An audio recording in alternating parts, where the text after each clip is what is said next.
दोस्तों नमस्कार, मैं हूं आपका दोस्त चिकित्सक डॉक्टर सूर्यकांत। और कोविड के बारे में बहुत सी चर्चा है कि तीसरी वेव आने वाली है। देखिए, तीसरी वेव आएगी या नहीं आएगी ये हमारे ऊपर, आपके अनुशासन के ऊपर निर्भर करता है। हम टीकाकरण कराते रहेंगे और कोविड अनुशासनात्मक बिहेवियर अर्थात मिलने पर नमस्ते करना, हाथ धोते रहना, बाहर निकलने पर मास्क लगाना और 2 गज की दूरी बना के रखना, अगर ये हम अपनाते रहेंगे तो कोई कारण नहीं है कि तीसरी वेव आएगी। जी हाँ, बिल्कुल नहीं आएगी। और एक और है कि साहब बच्चों को ज्यादा सताएगी। बिल्कुल ऐसा नहीं है।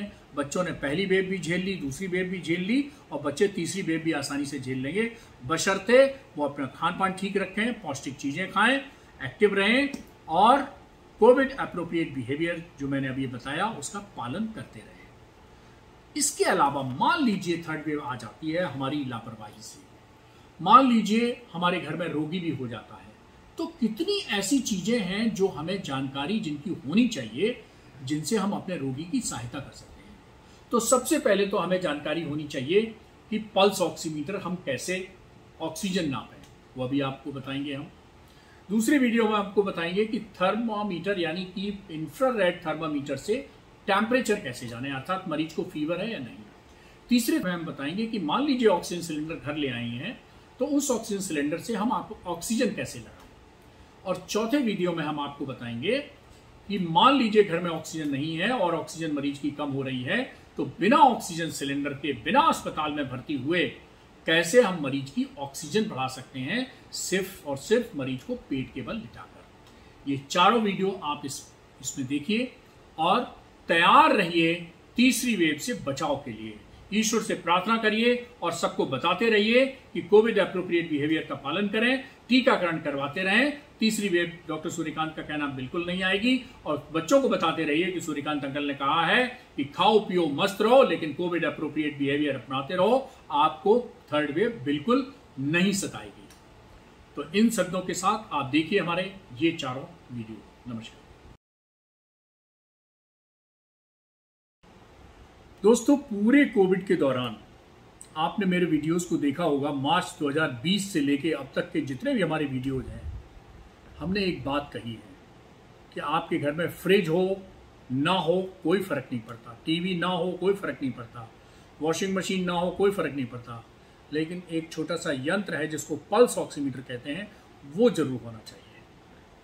हम सभी लोग इमरजेंसी में अगर मान लीजिए कोविड की थर्ड वेव आती है तो अपनी तैयारी के रूप में पल्स ऑक्सीमीटर को कैसे शामिल किया जाए और उसका कैसे इस्तेमाल होता है ये जानने की आइए हम कोशिश करते हैं। ये छोटा सा इंस्ट्रूमेंट है जिसको पल्स ऑक्सीमीटर कहते हैं। इसमें एक छोटा सा सफेद बटन लगा हुआ है। जैसे ही ये बटन ऑन करते हैं, ये देखिए ऑन हो जाता है और उसके बाद ये देखिए यहाँ पर इस तरह से अप्रोक्सीमेटेड है, लेकिन यहाँ पर आप देख सकते हैं कि एक छोटा सा छेद है और ये पीछे से जब हम यूं दबाते हैं तो ये मुंह इसका खुल जाता है।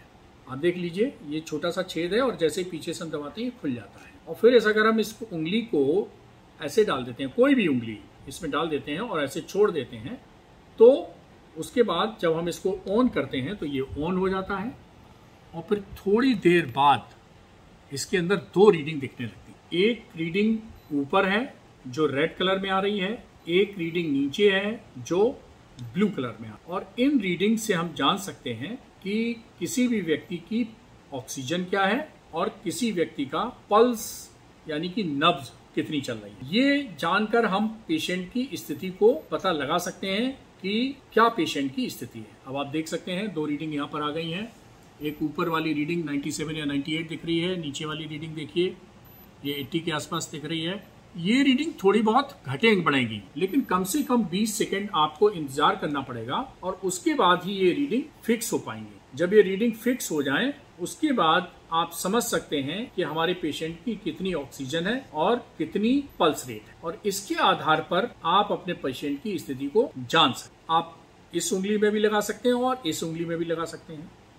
आप इन 4-5 उंगलियों में से किसी में भी लगा सकते हैं और लेकिन थोड़ी देर तक ऊपर नीचे रीडिंग होती रहती है और उसके बाद ये रीडिंग स्टेबल हो जाती है और उसके बाद आप इसको ऑब्जर्व करके बता सकते हैं कि ये इसकी रीडिंग आ रही है। उदाहरण के तौर पे इस समय देखिए 98 हमारी ऑक्सीजन है और 88 हमारी पल्स है। तो इस तरह से ये रीडिंग आसानी से बताई जा सकती है। इसमें मैं अक्सर कहता हूं कि दो चीज़ें याद रखें, एक मैजिक नंबर 94 और दूसरा मैजिक नंबर 90।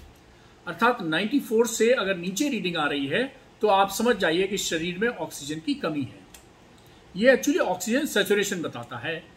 तो 94% से कम है ऑक्सीजन सैचुरेशन, तो आप समझ जाइए कि पेशेंट जो है वो हमारा ऑक्सीजन की कमी से जूझ रहा है।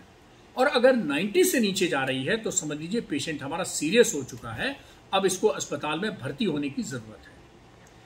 और 90 और 94 के बीच में आपके घर में अगर ऑक्सीजन सिलेंडर या ऑक्सीजन कंसंट्रेटर है तो आप उससे ऑक्सीजन दे सकते हैं, और नहीं तो बिना ऑक्सीजन सिलेंडर के भी कुछ ऐसे उपाय हैं जिससे आप ऑक्सीजन बढ़ा सकते हैं। तो ये था दोस्तों पल्स ऑक्सीमीटर, जो आपका दोस्त है, आपका मित्र है।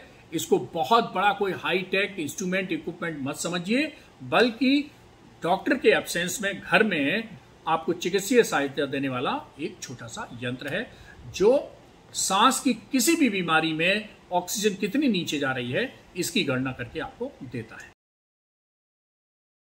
कोविड के समय में कुछ उपकरणों का इस्तेमाल आपको आना बहुत जरूरी है।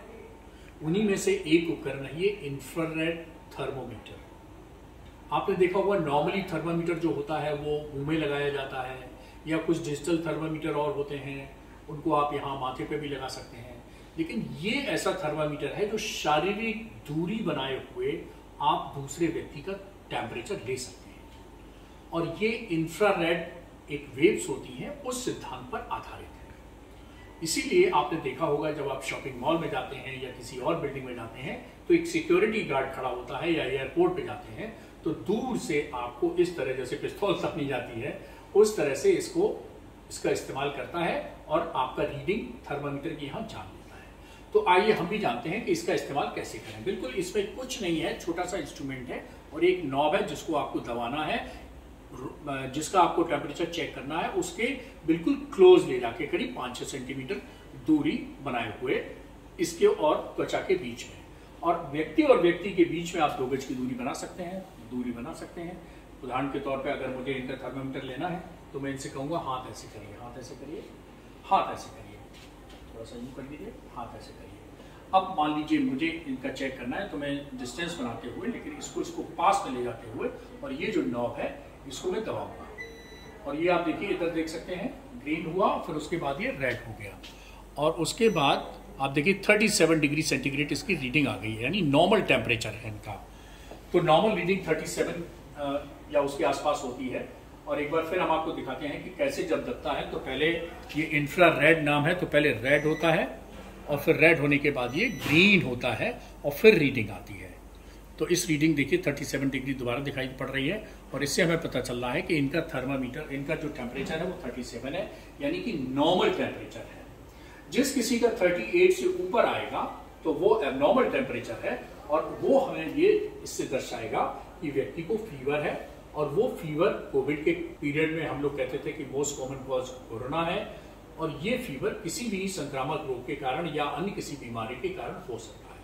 और हम अपने को रिकॉर्ड करेंगे कि इन व्यक्ति को फीवर है, तो इनसे हमें दूरी बनानी है, इनसे हमें प्रिकॉशन लेनी है, इनका हमें कोविड टेस्ट कराना है या फीवर की और कारणों की जांच करानी है। तो ये रहा छोटा सा इंस्ट्रूमेंट जिसका नाम है इंफ्रारेड थर्मोमीटर, और बहुत ही ये काम का उपकरण है।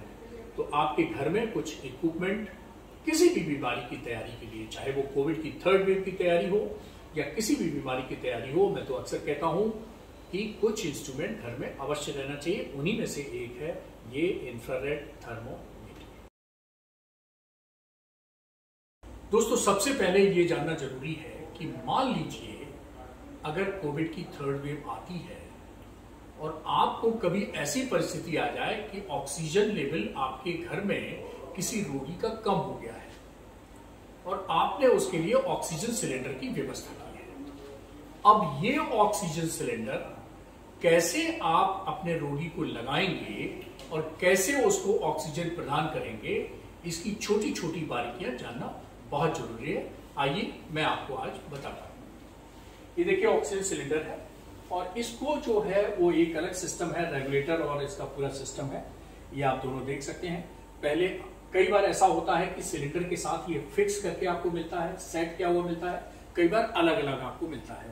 तो आप देखिए कि कैसे इसको फिक्स किया जाता है इसमें। जी करके देखो बेटा। हाँ ये देखिए ये छोटा सा स्क्रू लगा हुआ है और इसको हम घुमाते हैं तो इसमें ये फिक्स हो जाता है। और इसमें देखिए एक छोटा सा ये मेजरमेंट लगा हुआ है जिसपे ये पॉइंट पड़े हुए हैं 1 2 3 4 5 6। इसमें मतलब कितने लीटर पर मिनट पर ये ऑक्सीजन फ्लो चल रहा है ये मेजर करता है। और नीचे ये देखिए एक चैम्बर है, इसमें थोड़ा सा पानी डाला जाता है जिससे कि ह्यूमिडिफायर होकर के ऑक्सीजन जा सके। अब कैसे लगाएंगे रोगी को बताइए। ये स्क्रू को टाइट कर दिया आपने, तो ये जो रिंच है ये इसके साथ मिलेगी सिलेंडर के ही। हाँ अब इसको क्या कर रहे हैं आप बताइए। अब इसको ऑक्सीजन सिलेंडर को आप खोल रहे हैं, तो ये रेगुलेटर, रिंच और ये सिलेंडर, अब इसको ऊपर से हम खोलते हैं। कैसे पता चला कि खुल गया। हाँ फिर उसके बाद इस रेगुलेटर को आप इसको एंटी क्लॉकवाइज घड़ी की दिशा में, विपरीत दिशा में इसको जैसे ही खोलते हैं, खोलिए थोड़ा। हाँ तो देखिए ये जो आप देख रहे हैं इंडिकेटर पिंक कलर का, ये ऊपर बढ़ गया और ये इस समय दिखा रहा है 8 पे। इसका मतलब 8 लीटर प्रति मिनट की रफ्तार से ऑक्सीजन चालू हो गई है। उसके बाद अब ये ऑक्सीजन इस समय चालू हो गई है। इसके बाद ये मास्क आता है, मास्क को यहां फिट कर देते हैं। ये देखिए ये फिट किया, आपको ऑक्सीजन की आवाज निकलती हुई सुनाई पड़ रही है।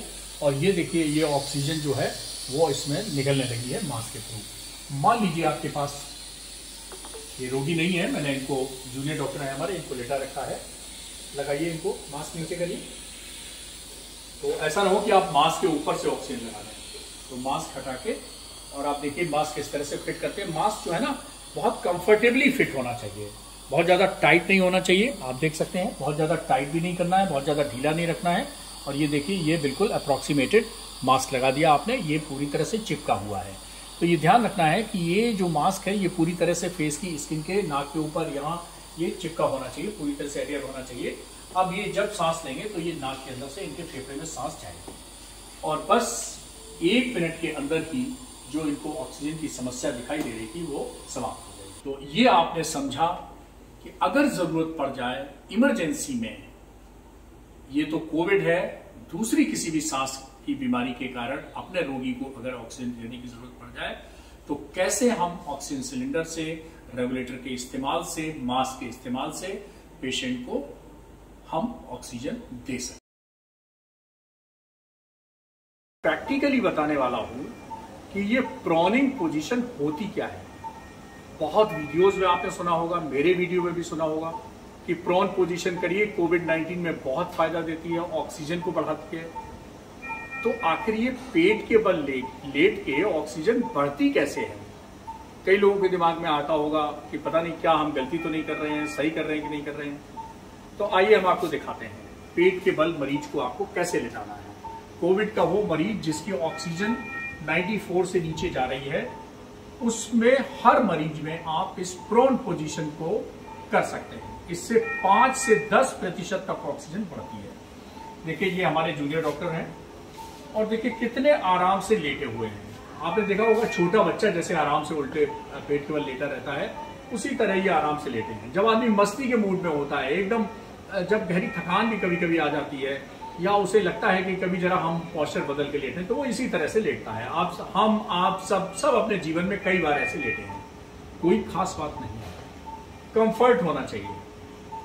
अब समस्या आती है एक बड़े वीडियोस में आपने देखा होगा, एक तकिया इधर से लगाइए, एक इधर से लगाइए। तकिया लगाइए तो ठीक है और तकिया ना लगाइए तो ठीक है। मुख्य विषय क्या है? मुख्य विषय है कि आप मरीज जो उल्टा लेटा है, पेट के बल लेटा है, उसको कंफर्ट होना चाहिए। कंफर्ट वैसे मिलता है जैसे बहुत घरेलू तकिया, बहुत बड़े हार्ड ब्रांडेड तकिया, ऐसा कुछ जरूरत नहीं है जो घर में रोजाना आप इस्तेमाल करते हैं। एक आपने तकिया लगाया, वो लगाया चेहरे और ये कंधे के नीचे, एक तकिया लगाया आपने कमर के नीचे और एक तकिया लगाया आपने ये पैर के नीचे। और खास बात क्या है कि अब आप देखिए, ये जो हाथ हम डाल रहे हैं, ये सीना नीचे खुला है, ये सीना पीछे खुला है। तो सीना इधर भी खुला है, सीना इधर भी खुला है। अब देखिए हम आप गहरी सांस लेंगे तो फेफड़ा यूं यूं पूरा उसको फूलने के लिए स्वतंत्र है।